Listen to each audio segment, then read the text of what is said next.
আসসালামু আলাইকুম। আজকে আমি হাতের কাছে থাকা কয়েকটি উপকরণ দিয়ে ঠান্ডা ঠান্ডা একটা ডেজার্ট বানিয়ে দেখাবো। এর জন্য একটা প্যানে নিয়ে নিলাম হাফ কাপের মতো চিনি, এর সাথে দিয়ে দিব 1 টেবিল চামচের মতো পানি। এবার আমি অপেক্ষা করব ক্যারামেল হয়ে আসা পর্যন্ত।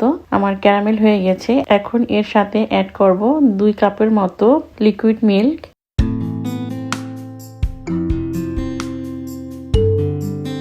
এই মিল্কটা দিয়ে আমি অপেক্ষা করব মিল্কটা ফুটে আসা পর্যন্ত আর এই ক্যারামেলটা গলে আসা পর্যন্ত। হয়ে গেছে। এবার এটাকে আমি ঠান্ডা করে নিব।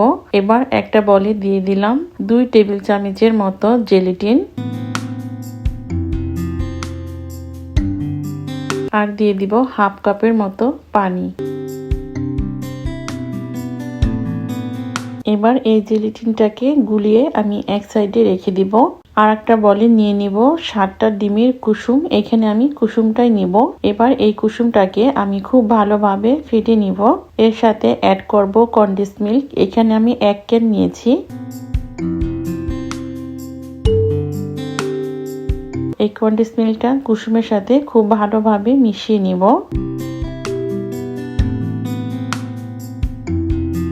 এখন এর সাথে অ্যাড করে দিব আমি যেই ক্যারামেলটা বানিয়েছিলাম এর সাথে দুধ মিশিয়ে গরম করে রেখেছিলাম সেটা। এই অবস্থায় কিন্তু এই দুধটা অবশ্যই ঠান্ডা করে নিতে হবে।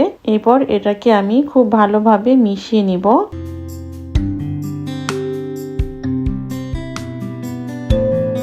মিশানো হয়ে গেলে এর সাথে আমি দিয়ে দিব হেভি ক্রিম 1 কাপের মতো। আপনাদের কাছে যদি হেভি ক্রিমটা না থাকে তাহলে না দিলেও হবে। এই ক্রিমটা দিলে খুব ক্রিমি একটা ভাব আসে আর অনেক বেশি মজা লাগে। এর সাথে আরো দিয়ে দিলাম ভ্যানিলা এসেন্স। এবার এই মিশ্রণটাকে আমি খুব ভালোভাবে মিশিয়ে নিলাম।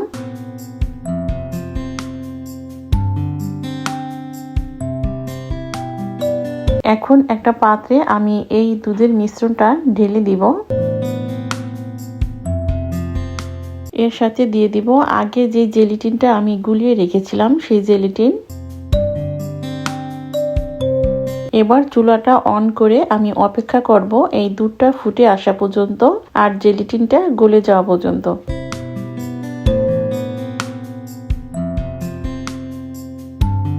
এই দুধের মিশ্রণটা ফুটে উঠেছে আর জেলিটিনটাও গলে গেছে আর এরই মাঝে আমি চুলাটা বন্ধ করে দিয়েছি।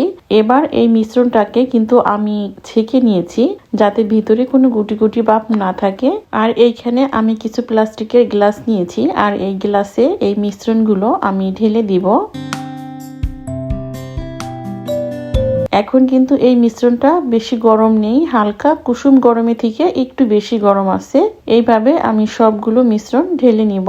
এবার এগুলোকে ঠান্ডা করার পালা। আমি 30 মিনিটের জন্য এগুলোকে ফ্রিজে রাখবো। এখন একটা প্যানে আবার দিয়ে দিলাম হাফ কাপের মতো চিনি আর দিয়ে দিব 1 টেবিল চামচের মতো পানি। এরপর আমি অপেক্ষা করব এই চিনিটা ক্যারামেল হয়ে আসা পর্যন্ত। হয়ে গেল ক্যারামেল।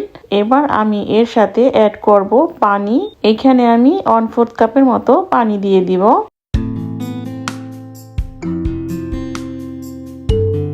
আর ক্যারামেলটা গলে আসা পর্যন্ত আমি অপেক্ষা করব। দেখুন ক্যারামেলটা গলে গেছে। এবার একটা বলে আমি 2 টেবিল চামচের মতো কর্নফ্লাওয়ার একটু পানি দিয়ে গুলিয়ে নিয়েছি। সেই কর্নফ্লাওয়ারটা এখন আমি দিয়ে দিব। কর্নফ্লাওয়ারটা দেওয়ার পর এটাকে আমি অনবরত নাড়তে থাকবো যতক্ষণ না পর্যন্ত এটা ফুলে একটা ঘন টেক্সচার হয়ে আসে। হয়ে গেল। এবার এটাকে নামিয়ে আমি 1 মিনিটের মতো ঠান্ডা করে নিব। এবার এই ক্যারামেলের মিশ্রণটা প্রত্যেকটা গ্লাসে আমি ঢেলে দিব।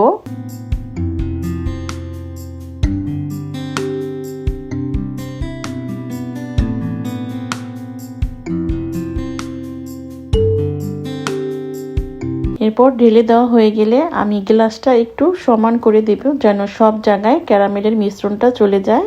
বিশ্বাস করুন এই ডেজার্টটা খেতে প্রচন্ড রকমের মজা হয়। এটা দেখতে যতটা না সুন্দর, খেতে তার চেয়েও বেশি মজা। আজকে এ পর্যন্তই। ফিরে আসবো আবার নতুন কোনো রেসিপি নিয়ে ইনশাল্লাহ।